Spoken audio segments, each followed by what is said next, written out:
xam na Fatim lan lay représenté ci commune bi kon ci loolu lañ doon jëkkee beneen bi tamit mooy dañuy rafetlu jotaay bi ku fi nekk ku fi toog ku nekk ñu ngi lay nuyu ci turam ak santam parce que dafa am lu Olof Njaay di wax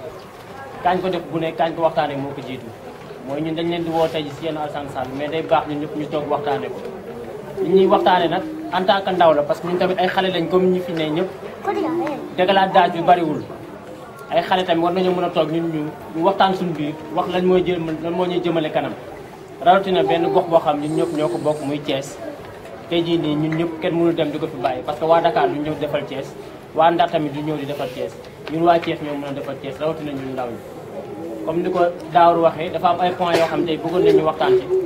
bi si njëkk mooy élection gox-goxaan yi mooy élection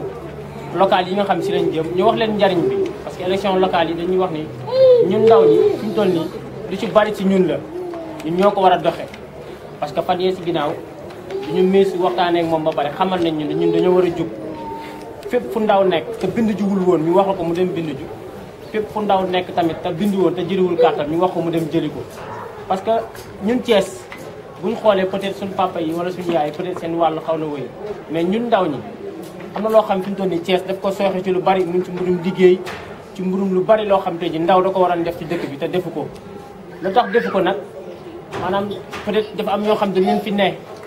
ñoom ñoo nekk ci municipalité bi di fi waroon loo xam tey ji ni lu ndaw ñu bari waroon ko def ndaw war fa teg toogawu ko fa loo xam tey ji ndaw waroon na toog bu jàngee ba pare sax la moindre des choses mu am loo xam da koy def te ndaw defu ko te mu doon loo xam ñun dañuy interpeller ñun ñëpp même bu dee ñenn ci ñun tey ji suñu borom dimbali neen ba am na loo xam jot nañ ko def te bu am na fi ñu war a jot mais tam dañoo war di sóor suñuy rax ñi nga xam tey ji ñoom ñoo ci nekk te ñoom bientôt di ñëw ci place yoo xam tey ji ni dañ bëgg dimbali leen ci loolu peut-être loolu aspect la boo xam tey ji élection locale yi buñ ci liñ jëm ay commune d'arrondissement la ñuy fal lu mel ni ouest lu mel ni est lu mel ni nord mooy ay gox-goxaan yoo xam ñu ngi nekk ci biir Thiès le 29 juin bi ñu jëm bu soobee yàlla ñun ndaw ñi dañuy tànn te bu ñuy tànn nag dañuy tànn ki nga xam tey ji moo gën ci ndaw ñi koo xam tey ji au moins bu fi nekkee ñun ndaw ñi suñu biir ñun dañuy sentir seen bopp beneen point bi mooy municipalité bi peut-être ñun mën nañ ñi su bari ci ñun ñi biñ leen di fal fekk na ñun ñi bu su bari commencé wuñu woon a voté boo xoolee échec bi mooy ñun mënuñoo sentir tey jii nii ban njariñ dafa maire mën a am ñun bi ñu commencé voté peut-être Ngiraan Ndiaye boobu moom lañ faroon dañoo faroon Idriss Seck mu toftal fi Ngiraan Ndiaye peut-être boobu ñun commencé gu ñoo voté biñ ko falaatee deuxième fois mu toftal fi Jatara peut-être boobu ñun ñu si bari commencé gu ñoo voté mais bii nii dafa tolloog boo xam tey jii ñu si bari si ñun ñi fi mu toll nii mën nañu nekk suñu ay doxandéem ay magum jëmm lañ tey jii képp si ñun ñi war naa tey jii bu nekkoon Tarakura ñu ngi lay ziar bu baax bisimilah yegg si képp si ñun tey jii war naa xam ne tey jii nii am na part boo xam tey jii nii am na solo lool war na ko mën a dox ci réew mi rawatina Thiès na parce que ñun ndaw ñi fi ñu jëm ñun rek ñoo ko xam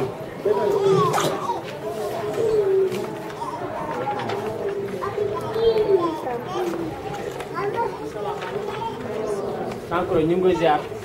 moom la kenn Alassane Sall dénk lépp loo xam ne mooy jigéen ci coordination zone ouest ñu ngi koy ziar bu baax moom tamit daf ñuy dooleel fépp koo xam ne dañ koy dekk rek day ñëw assister ñu dooleel ñu gën a authentifier tamit li ñuy liggéey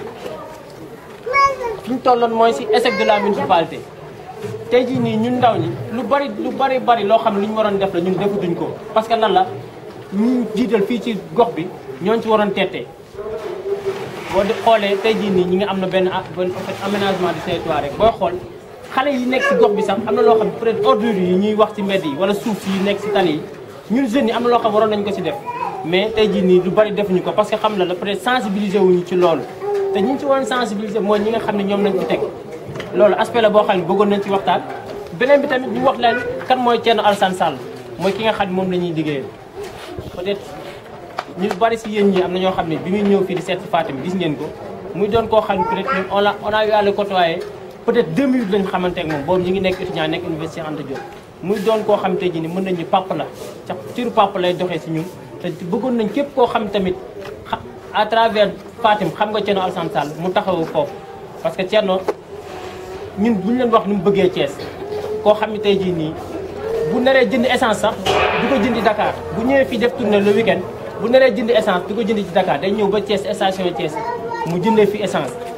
beneen aspect bi mooy ci li nga xamante ji lu mu néew loolu la mën muy dooleem famille mi ngi leen di regrouper à travers des leget yoo xam tey jii nii peut-être suñu yaay yi ne fii ñoom bu ñu fi nekkoon dinañ ci gën a mën a wax lu baax. beneen bi mooy aspect boo xam ne mi ngi koy def ci étudiants yi ñi nga xam ne ñi ngi nekk université Anta Diop moom may na leen ay logement yoo xam tey jii képp kuy étudiant xam na ni problème logement ni mu doonee maanaam tey jii muy dërëm boo xam ne da nga koy jeex ci biir dox doo ko gis mu nekk université Anta Diop. beneen bi muy ay effet de bourse